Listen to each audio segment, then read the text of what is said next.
नारायणं नमस्कृत्यं नरं चैव नरोत्तमं देवीं सरस्वतीं व्यासं ततो जयमुदीरयेत्। सब द्वार निकूं छोड़कर आयो तेरे द्वार, श्री वृषभान की लाडली जरा मेरी ओर निहार। बोलो हरिवंश महापुराण की जय, वृंदावन प्यारी लाल की जय। श्री सूजी महाराज कहते हैं कि ऋषिवरों, वैशंपा ऋषि कहते हैं कि ही राजन, भगवान ब्रज में ग्वाल वालों के साथ अनेक प्रकार की लीलाएं करते हैं। ग्वाल वालों के साथ में वन में जाकर के बछड़े चलाते हैं। एक दिन कंस का भेजा हुआ अगासुर नाम का राक्षस उस वन में आया, जो पूतना और बकासुर का छोटा भाई था।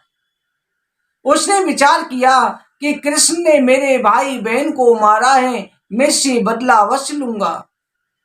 बदला लेने की भावना से कृष्ण को उसके साथियों के साथ मार डालूंगा, जिससे मेरे बंधुओं को तिलांजलि मिल जाएगी, मेरी आत्मा को शांति प्राप्त होगी और मेरे बंधुओं की आत्मा को मुक्ति मिल जाएगी। ऐसा मन में विचार करके अगासुर राक्षस भयंकर अजगर का रूप धारण करके लता पताओं के बीच में लेट गया। उसने अपने मुंह को फैला लिया, जीभ को निकाल लिया।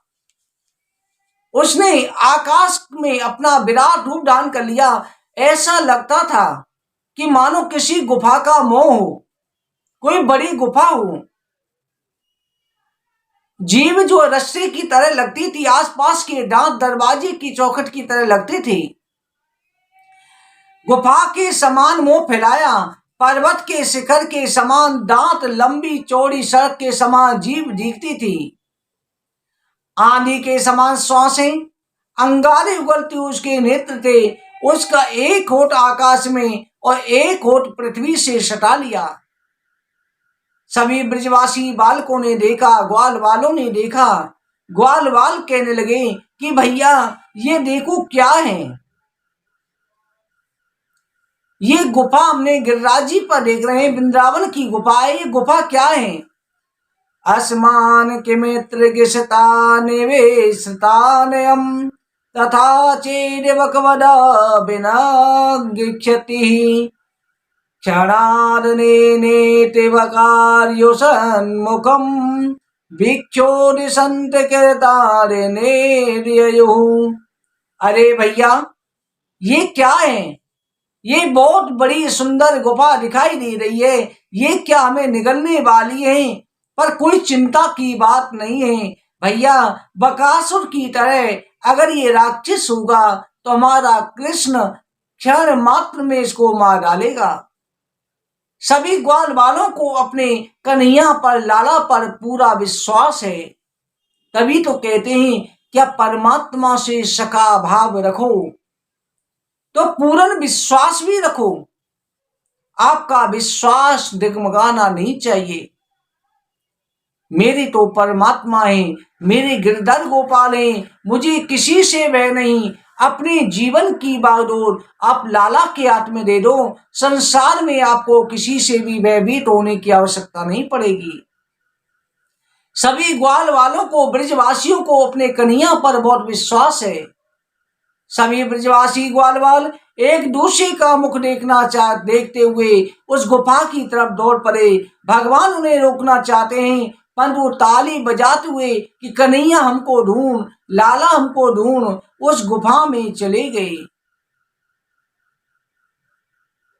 इधर अगासुर ने श्वास के साथ में ग्वाल वाल बछड़ों को सभी को अपने मुख में खींच लिया। केवल एक श्री कृष्ण ही बाहर बचे हुए थे। श्री कृष्ण को मारने का विचार कर रहा था। श्री कृष्ण भी जैसे अंदर गए, उसने मुख को बंद कर लिया। इधर आकाश मार्ग में छिपे हुए देवता भय के मारे हाहाकार करने लगे, चिल्लाने लगे।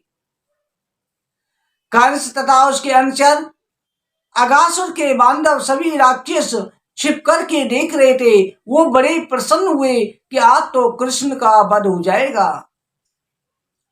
दैत्य ने जो निगलने की इच्छा से मुख बंद करना चाहा, भगवान ने अपना आकार बढ़ाना शुरू कर दिया, जिससे उसके गले की श्वास रुकने लग गई, उसकी श्वास लेने की नली रुक गई, उसके प्राण छटपटाने लगे, उसके शरीर में कहीं भी श्वास लेने की स्थिति नहीं बची। अगासुर तड़पने लगा। भगवान ने अपना विशाल आकार कर लिया। आखिर में अगासुर के शरीर से एक दिव्य ज्योति निकली। अगासुर की मृत्यु हो गई। ज्योति निकली जो आकाश मार्ग में जाकर के खड़ी हो गई। छटपटा करके उसके प्राण निकल गए। भगवान ने सभी ग्वाल वालों को अपनी अमृतमय दृष्टि से जीवित किया। सभी को लेकर के बाहर आए। बाहर आकर के भगवान ने सभी ग्वाल वालों के साथ में अपने ग्वाल बाल बछड़ों के साथ जमुना जी स्नान किया। इधर अगासुर की ज्योति भगवान में समा गई। देवता अगर आकाश से फूलों की वर्षा करने लगे, अप्सराएं नाचने लगी, ऋषि महर्षि सिद्ध गंधर्व विद्याधर सभी जय जयकार करके श्री कृष्ण की स्तुति करने लगे। सर्वत्र और आनंद छा गया। उसी समय भगवान ब्रह्मा भी इस सब कुछ को देख रहे थे। उन्होंने भी नमस्कार किया। भगवान ब्रजवासी बालकों के साथ में अपनी अनेक प्रकार की लीलाएं करने लगे। वैशंपायन ऋषि कहते हैं कि हे राजन, ये अगासुर पिछले जन्म में शंखासुर राक्षस का पुत्र था। इतना सुंदर था कि जिसका कामदेव के समान प्रतीत होता था। एक समय मंदराचल पर्वत पर कुरूप रूप धारण किए 3 जगह से टेढ़े अष्टावक्र मुनि को देखा। उसे देख करके जोर जोर से हंसने लगा कि देखो तो सही, टेढ़ी गति चलने वाले ये मुनि कैसे कुरूप हैं। ये सुनकर के मुनि ने साफ दे दिया, अरे दुर्मते, तू एक ऋषि मुनि ब्राह्मण की निंदा कर रहा है, इसलिए 3 जगह से टेढ़ा कह रहा है। टेढ़ा चलने वाला कुरूप सर्प हो जा। तब उस राक्षस ने, शंखासुर के पुत्र ने प्रार्थना करी। अग्नाम ने जब प्रार्थना करी तब मुनि ने कहा कि कोटान कोट कामदेव से भी सुंदर ब्रह्मांड के स्वामी भगवान श्री कृष्ण तेरे उदर में प्रवेश करेंगे, तब तेरी मुक्ति उनके हाथों से होगी।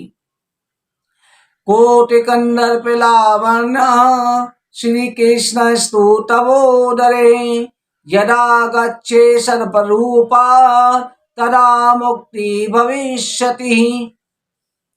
इस प्रकार से अगासुर को वरदान प्राप्त था। ऋषि के उसी वरदान को भगवान ने पूर्ण किया। अब भगवान ग्वाल बालों के साथ में वन में कलेवा कर रहे हैं। वन में ग्वाल बालों के साथ बछड़े चरा रहे हैं। एक दिन भगवान श्री कृष्ण चारों तरफ सभी ग्वाल बाल घेर करके बैठ जाते हैं। भगवान बीच में बाल कृष्ण बैठे हुए हैं। सभी एक दूसरे को अपने घर का खाना खिला रहे हैं। जो घर से प्रसादी लेकर के आए थे सभी दे रहे हैं। इधर शांडिल्य ब्राह्मणी का पुत्र था मधुमंगल। मधुमंगल भी वहां पर आया हुआ था, गरीब ब्राह्मण का बेटा था। उसके घर में कई दिनों की खट्टी छाछ थी। उसी छाछ को लेकर के आया और कहने लगा, कन्हैया क्या छाछ पिएगा? ब्रह्मा जी ये सब कुछ देख रहे हैं कि क्या ब्रह्म, इन्होंने अभी अगासुर राक्षस को मारा, बड़े बड़े राक्षसों को मारा, ये भगवान है। पर भगवान कैसे, जो ग्वाल वालों का झूठा खा रहे हैं। मधुमंगल ने कहा कि कन्हैया क्या छाछ लेगा? भगवान कन्हैया ने कहा कि मैं छाछ लूंगा, छाछ लूंगा। उसने देखा कि खट्टी छाछ है, लाला को खट्टी लगेगी, जल्दी से पीने लग गया। भगवान ने उसे गिराया, छाछ को लेकर के मेरी छाछ को पी रहा है, लेकर के भगवान पीने लगे, झूठी छाछ पी गई। ये देखकर कि ब्रह्मा जी को हो रहा है कि ये क्या छोटे छोटे बच्चे साधारण मनुष्यों की तरह बच्चों को छीन छीन करके खा रहे हैं, ये कैसा ब्रह्म हो सकता है। ग्वाल वाल में चपेट भी मारते हैं, थप्पड़ भी मार देते हैं, कोई ग्वालवा कहता है कन्हैया मुझे अपने कंधे पर बैठा करके लाला वहां तक पहुंचा दे, और भगवान पहुंचा नहीं। ग्वाल वालों का झूठा खाते हैं, ग्वाल वालों को पीठ पर उठाते हैं, ग्वाल वालों के साथ खेलते हैं, लड़ते हैं, झगड़ते हैं। ये कैसी ब्रह्म है? ये ब्रह्म नहीं हो सकता। वो ब्रह्म श्री कृष्ण और है और ये श्री कृष्ण कोई और है। मेरे साथ में छल हो रहा है। ब्रह्मा जी को बड़ा आश्चर्य हो रहा है। ब्रह्मा जी की बुद्धि भ्रमित हो रही है। बड़े बड़े ऋषि मुनि योगी भी इस माया में फंस जाते हैं। आज ब्रह्मा भी भगवान की माया में फंस चुके हैं। ब्रह्मा जी को मोह हो गया है। ब्रह्मा जी ने उसी समय सोचा क्यों ना इनकी परीक्षा ली जाए। भगवान जो है ग्वाल वालों के साथ में बैठ करके भोजन कर रहे हैं। दिन चढ़ गया है, भूख भी लगी है। इधर सभी ग्वाल वाल एक दूसरे का स्वादिष्ट भोजन कर चुके थे, हंसी हंसी में खा रहे थे। इधर बछड़े थोड़ी दूर पर निकल गए। बेब्रेनो जठरपतयो सिंह वेगे चकक्षे वामे पारो के सन कबिलम तत्फलया अंगुलीसु। भगवान ने कमर में बने हुए दुपट्टे में बंसी गड़ा रखी है, सिंगी बाजा बेत बाई और दाई और कांख में दबाए हैं, दही भात हाथ में लेकर के बिल्व आमलक और फल अंगुलियों में रखे हुए प्रयास वाक्यों में भगवान ग्वाल वालों को हंसाते हैं।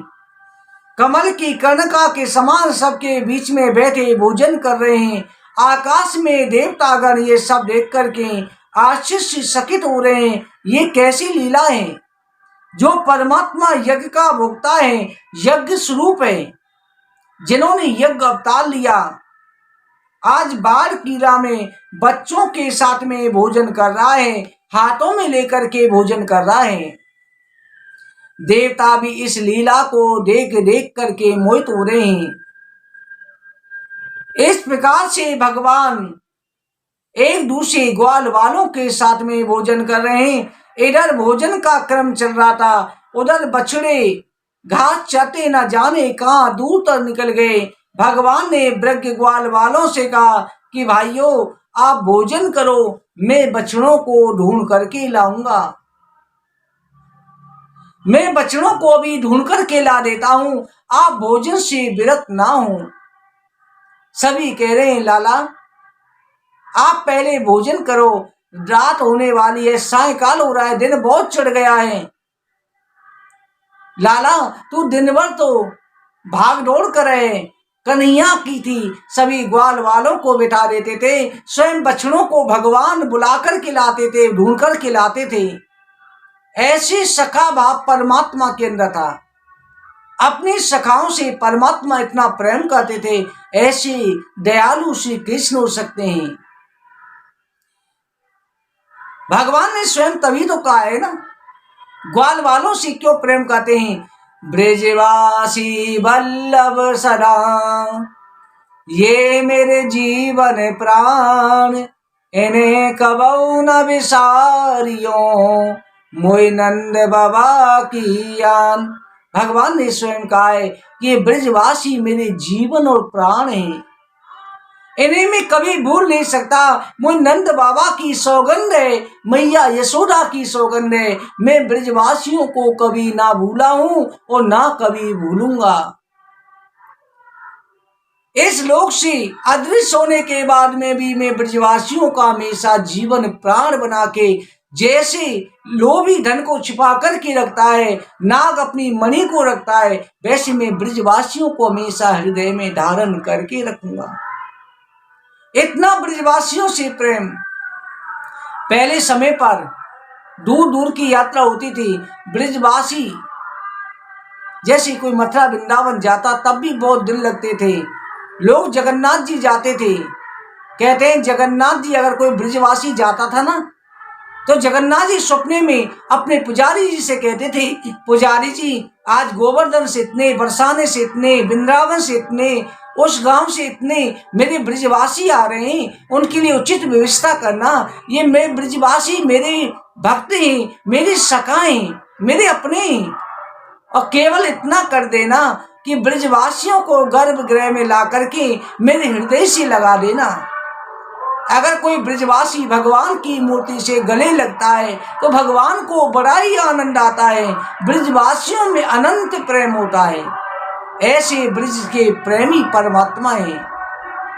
भक्तों, ब्रह्मा जी के द्वारा बछड़े वत्सरण की कहानी जो है आपको कल के अध्याय में सुनाएंगे। आज की कथा को विश्राम करते हैं।